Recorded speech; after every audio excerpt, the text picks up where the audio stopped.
George had no idea that his routine afternoon would turn into a nightmare in a matter of seconds. He just wanted a new pair of pants. Something simple, practical, without complications. Walking through the aisles of the store, observing the clothes lined up on hangers, he was lost in his own thoughts. There was something therapeutic about that environment. The soft clink of hangers, the quiet background music playing softly, the calm footsteps of other customers. It felt like a brief pause from the chaos of the world outside. After choosing a pair of dark jeans, George headed to the fitting rooms. It was a secluded area, shielded by heavy curtains that muffled the sounds of the store. Inside, the world seemed to slow down. He closed the curtain behind him, placed his bag on the bench, and calmly began to undress, oblivious to any sign of danger. The silence in the fitting room was almost absolute. He checked the mirror, analyzing the garment with the precision of someone who had done this countless times before. The jeans looked perfect. He was about to adjust his belt when, suddenly, something strange happened. The quiet that dominated the place was broken by a rapid succession of sounds, hurried footsteps, light but intense, echoing down the fitting room corridor. George stopped, alert, but before he could understand what was happening, the fitting room curtain was abruptly pulled open. It all happened too fast. A young woman with disheveled hair and wide eyes rushed past him like a blur. George barely had time to register what had happened. His mind took a few seconds to process that frantic moment. In the reflection of the mirror, he saw only the girl's shadow as she ran away, as if fleeing from something or someone. That was when he noticed the detail that made his heart freeze. His bag. His bag was no longer on the bench. The bag he had carefully placed there with his keys, phone, wallet, everything that was important to him at that moment, had simply vanished. It took a second for him to realize that the girl had taken the bag. Shock mixed with a growing sense of panic. Without thinking twice, George began to move quickly. His fingers trembled as he tried to fasten the belt of the jeans, which was still loose on his body. The seconds seemed to drag on, and adrenaline now coursed through every movement, making him clumsier than ever. He needed to be fast, but his hands didn't obey the urgency of his mind. Time seemed to slow down, and every sound around George, which had once been mere background noise, now sounded like a constant alarm. He heard distant laughter, muffled conversations, and footsteps coming and going through the store's aisles. But the presence of the girl, running toward the exit, was still vivid in his mind. He could almost feel the tension in the air around him, as if the very space was conspiring to maintain that suffocating suspense. George bent down, trying to slip his feet into his shoes as quickly as possible. His eyes were fixed on the curtain in front of him, waiting for the moment when he could finally get out and start the chase. But before he could take his first step, something completely unexpected happened. The fitting room curtain was pulled back again, this time more abruptly and aggressively. George turned around, still kneeling, and came face to face with a burly man with a stern expression and heavy breathing. The man stared at him with a fixed look, as if trying to decipher something. For a moment, George thought he was there because of the theft. But then the stranger broke the silence with a disconcerting question. "Where's my wife?" the man asked, his deep voice echoing in the small space. George blinked, stunned. Wife? He had no idea what this man was talking about. For a moment, the air seemed to grow even heavier inside that small fitting room. The question made no sense. Why would he be asking about a wife here of all places? George stood up slowly, still trying to process the situation. He looked at the man, who seemed increasingly anxious in the absence of a clear answer. "This is a men's fitting room. Why would your wife be here?" George responded almost automatically, his voice faltering with discomfort. The burly man was silent for a second, his face reddening. He seemed to finally realize the absurdity of his own question. Without saying another word, he quickly turned and left, his heavy footsteps fading down the corridor. George, confused and with his heart still racing, found himself alone once again. George stood still for a moment, trying to catch his breath and make sense of what had just happened. The unexpected encounter with the burly man had left him even more disoriented, but he knew he couldn't afford to waste any more time. The girl, the thief, was somewhere in the store, and he needed to find her before she disappeared with his bag. With his belt finally fastened and his shoes on, George rushed out of the fitting room, looking from side to side. The air inside the store felt heavier, as if something was out of place. He knew the girl wouldn't have much time, and the strange behavior of that burly man only heightened his sense that something was very wrong. George moved quickly through the aisles, trying not to appear desperate, but each face he passed was a reminder that she could be anywhere, blending in with the other customers. He walked past the racks of clothes, trying to stay calm, but sweat was beginning to trickle down his neck, and his eyes were tirelessly scanning for any sign of the young woman. And then he saw her. She was on the other side of the store, hiding among the coat racks, her body partially obscured but still visible enough for him to recognize the disheveled hair and tense posture. George felt a wave of both relief and tension. She was waiting for something, or someone. Not wanting to appear obvious, he began walking in her direction, glancing at the clothes around him, pretending to browse, but keeping the girl in the corner of his eye. Deep down, he knew something was about to happen. He just didn't know what. When he was only a few steps away from her, something unexpected happened. Before he could speak or confront her, the girl, with surprising agility, stepped forward, grabbed George by the arm, and pulled him forcefully into another empty fitting room. "Help me," she whispered, her voice trembling but firm as she quickly closed the curtain behind them. George was stunned. Her plea was disorienting. He opened his mouth to speak, to ask what was happening, but before he could say a word, the girl continued, her expression desperate, her eyes filled with a deep mystery. "I know this sounds crazy, but you have to help me. You don't understand. They're after me. They'll catch me if I don't do this." Her voice was a mix of urgency and panic, as if time was running out. George felt confusion growing inside him. Who were they? And why had she stolen his bag? Before he could ask those questions, the girl gripped his arm tighter and said something that left him completely speechless. "Turn me into a man."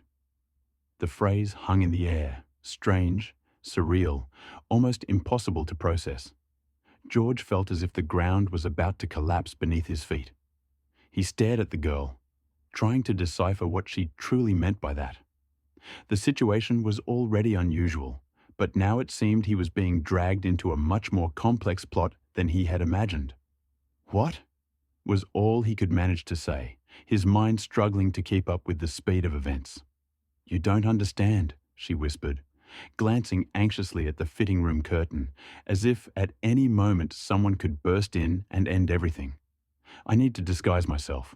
They're after me, and the only way to escape is if I look like a man. Please, help me." George didn't know how to react. He was still processing the theft, the bizarre encounter with the burly man, and now this. But there was something in the girl's eyes, something that made him hesitate. It was fear, a fear so deep and sincere that George felt strange even considering not helping her. I can try," he said, feeling that somehow he was making a decision from which there would be no turning back. With no more time to think, he began to look at the clothes that were in the fitting room. He quickly picked out a set of loose garments, shirts and pants that could hide her figure. The muffled sound of the store outside seemed to fade away, and all that remained was the girl's quick breathing and the tense silence that hung between them. As she began to put on the clothes, George turned around, trying not to seem invasive, but the discomfort was evident. He had no idea what he was doing, but something inside him told him it was necessary. As the girl finished disguising herself, George heard heavy footsteps approaching the fitting room corridor again. George felt the sweat trickling down his back as he heard the heavy footsteps approaching the fitting room corridor. They were close. He knew they couldn't stay hidden for much longer. The girl, now dressed in baggy men's clothes, looked like a completely different person. The transformation was impressive, but would it be enough? She turned to him, her wide eyes filled with fear and expectation. "Come on, we need to get out of here now," she whispered, her voice still trembling. George nodded, still confused, but aware that there was no more time for hesitation. He gave a final glance at the fitting room curtain, half expecting someone to rip it open at any moment, then carefully opened a small gap, peeking into the corridor. There was no one there, but the sound of footsteps still echoed, slow, deliberate, as if someone was searching every corner of the store. "Follow me, and keep your head down," George whispered, trying to sound more confident than he actually felt. The two hurried out, walking quickly through the narrow hallway between the fitting rooms. The tension in the air was palpable, like danger was just a few meters away. George tried to appear calm, but his body was on high alert, senses sharp, ready for any sign of trouble. Every person they passed felt like a potential threat. As they reached the main area of the store, the girl pulled down the cap George had hastily improvised as part of her disguise. She kept her eyes on the ground, doing her best not to attract attention, while George led her toward the exit. The automatic doors were just a few meters away, and the relief of finally escaping was almost within reach. But fate seemed to have other plans. Outside, the burly man who had confronted George earlier was standing near the entrance, scanning the area as if waiting for something, or someone. The husband. The same man who now looked even more determined and agitated. George noticed how his eyes swept over the surroundings like a predator on the hunt, sending a chill down his spine. "He's there," the girl whispered, her eyes locked on the man. "Don't look at him," George said quickly. "We're going the other way, fast." They changed direction, weaving through clothing racks to avoid being noticed, but George's heart pounded harder with each step. They needed to get out of the store now, but the man's presence at the main entrance complicated everything. George wasn't sure if the man had recognized the girl or if he was still searching for his mysterious wife, but the danger felt more imminent by the second.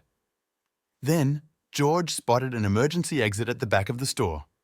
It was their only option, and they would have to take the risk.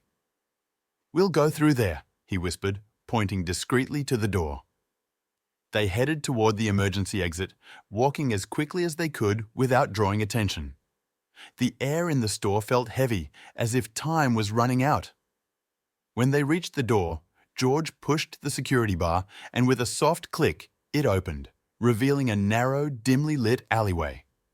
Without hesitation, they slipped through the door and closed it behind them, plunging into an eerie silence. Outside, the muffled sounds of the city seemed distant, and the tall walls of the surrounding buildings created a claustrophobic atmosphere. "What now?" the girl asked, her voice still filled with panic. George looked around, trying to think fast. They were temporarily safe in the alley, but the burly man was still out there, and something about him didn't sit right. Why was he so obsessed with finding his wife?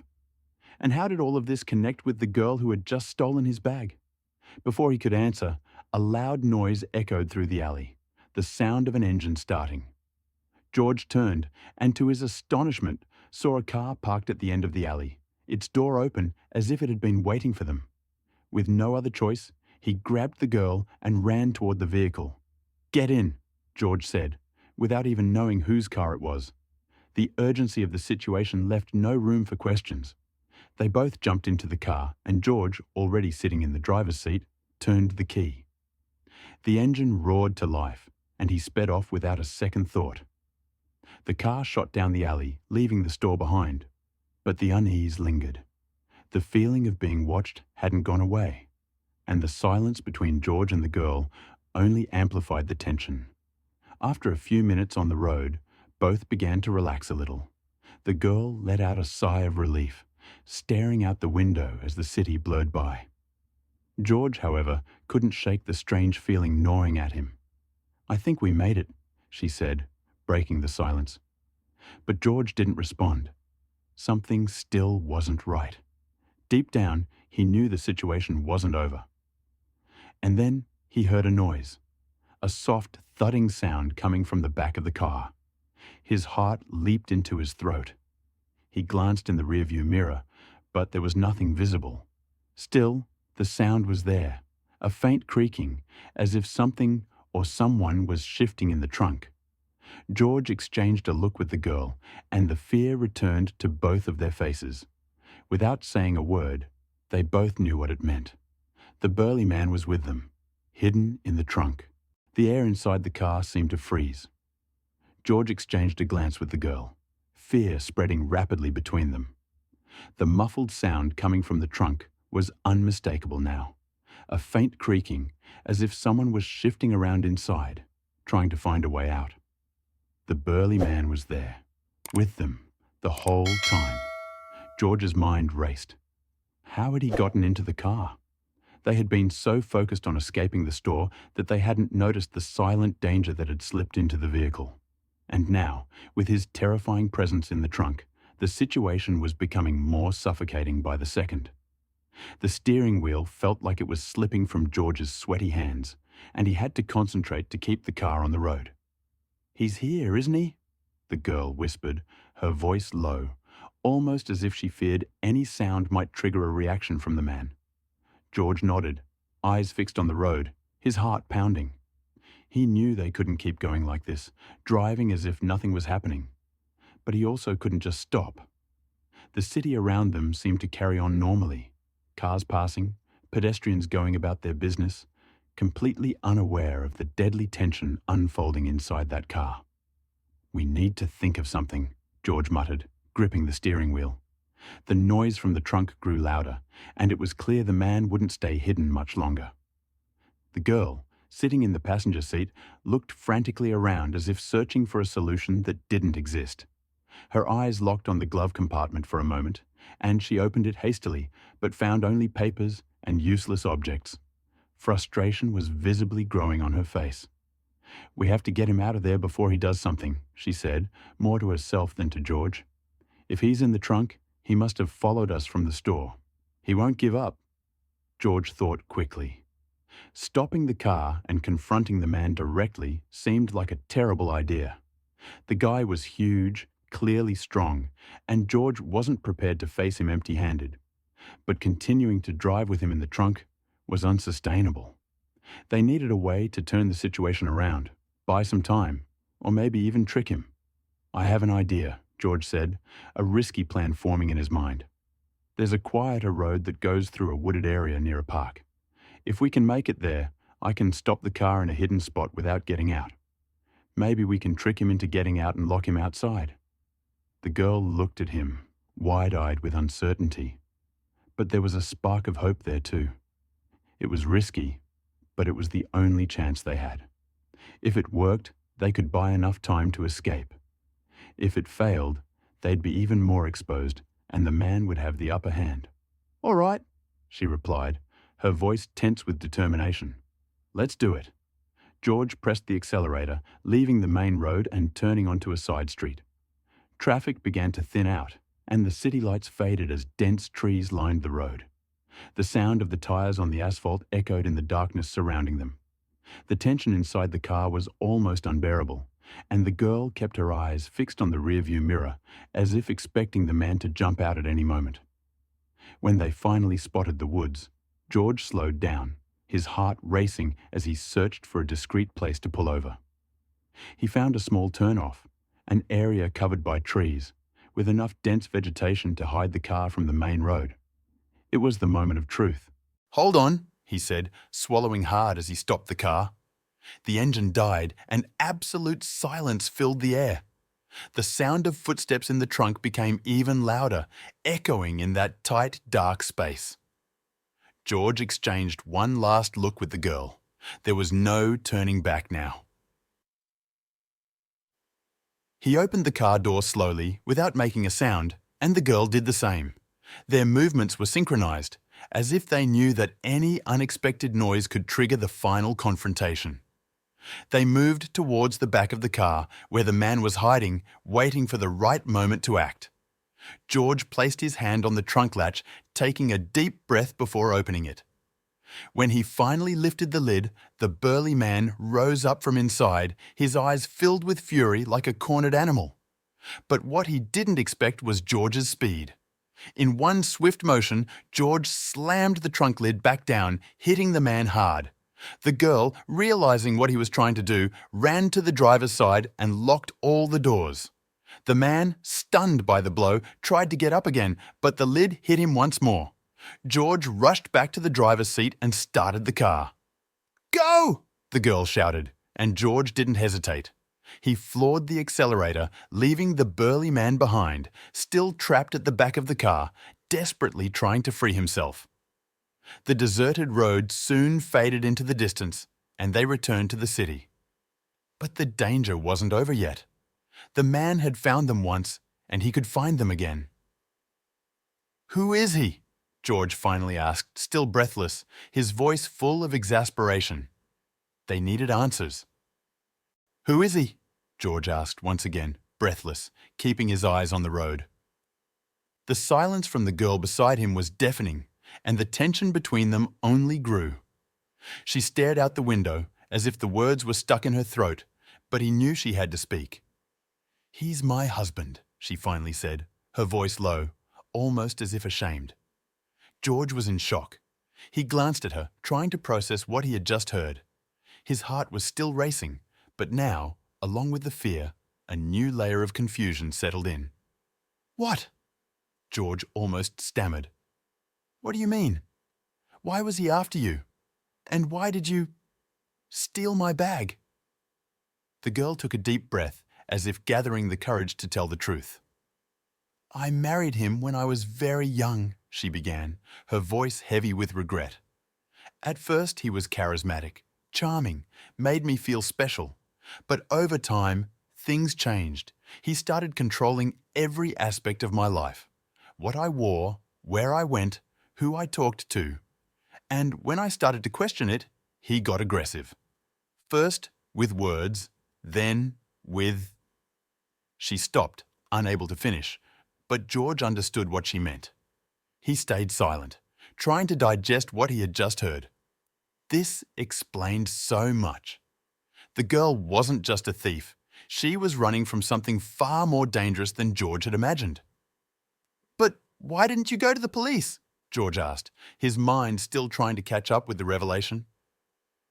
"He's influential," she replied, her eyes filled with fear. "He has friends in places I can't even imagine. Every time I tried to escape, he found me. I had no way out, George. And when I saw you in the store, I just thought maybe that was my last chance to try something. I needed money. I needed a disguise.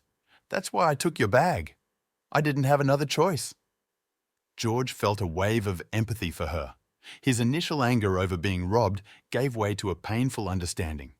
She wasn't a criminal. She was a desperate woman trying to survive. "And how did he find you today?" George asked, the pieces of the puzzle starting to fall into place.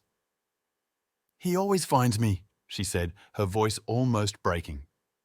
"I think he's been watching me for days, waiting for the right moment. When I walked into that store, I felt something was wrong. And that's when I realized he was there too. That's why I ran. That's why I took your bag. I thought if I disguised myself, I'd have a chance to get away. But he saw me, and now he's furious."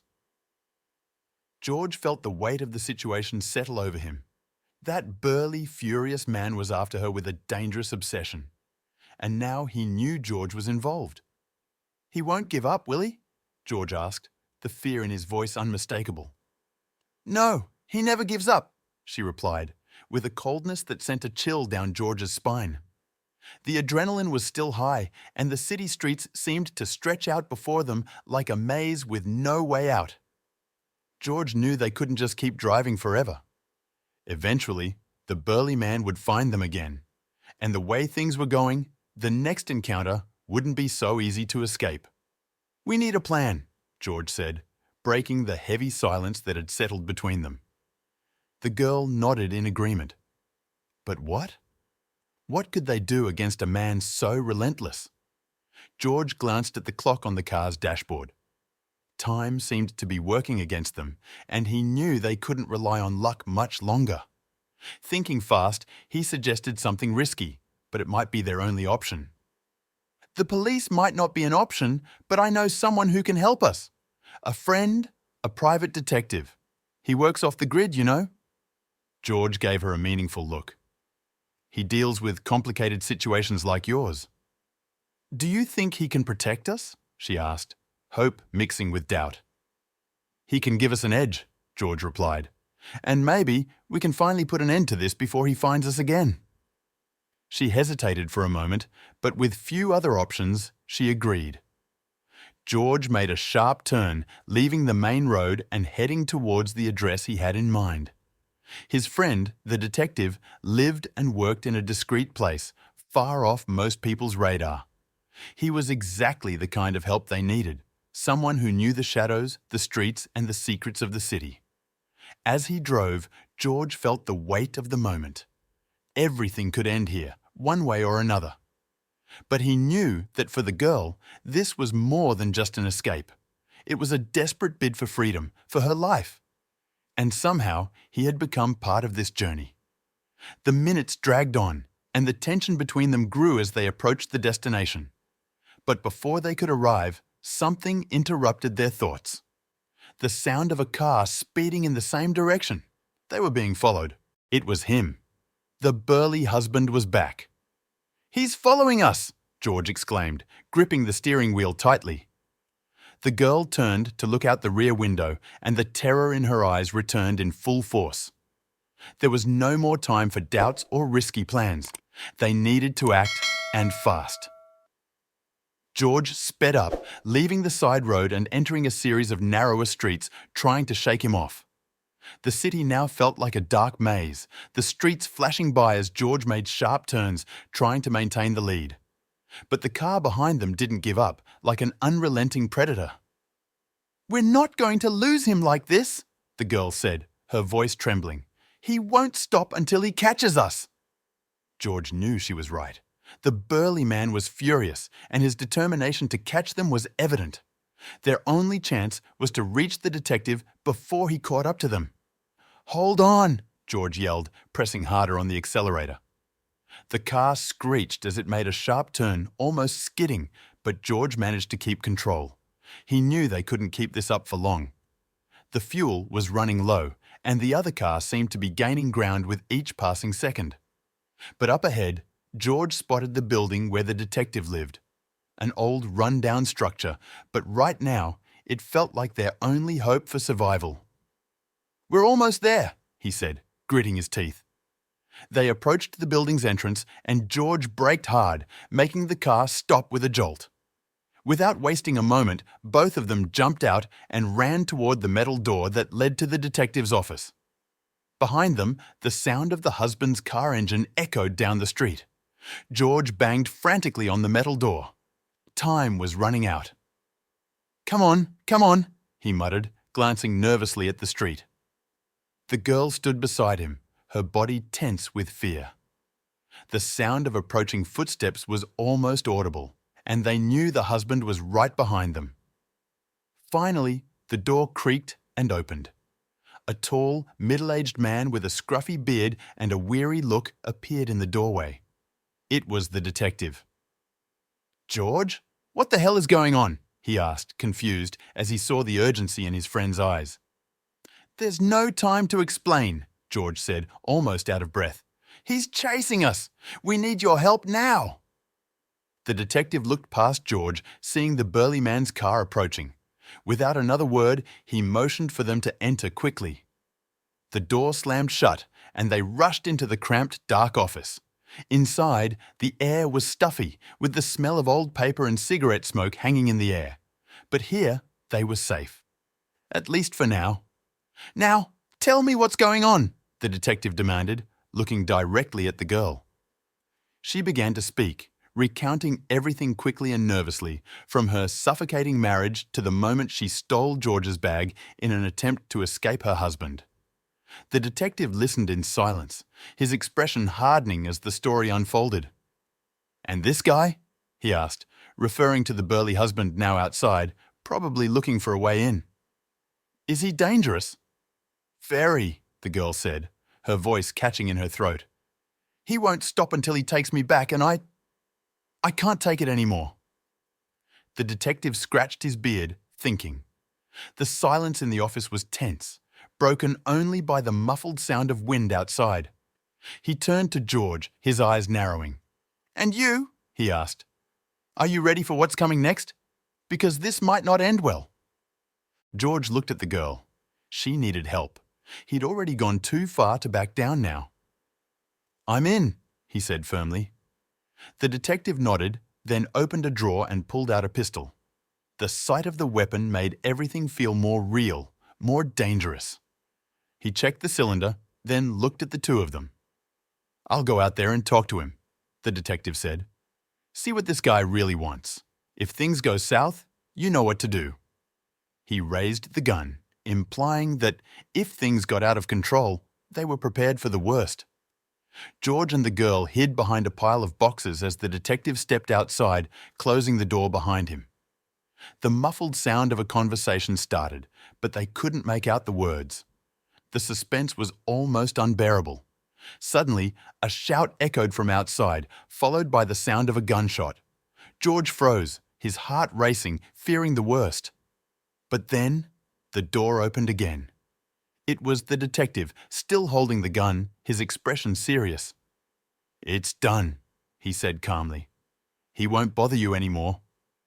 George and the girl exchanged stunned looks. The tension was finally beginning to lift, but there was still a weight in the air. She was free, but the cost of that freedom was steep. And now? George asked, not quite sure what came next. The girl looked at him, and for the first time, a small, hesitant smile appeared on her lips.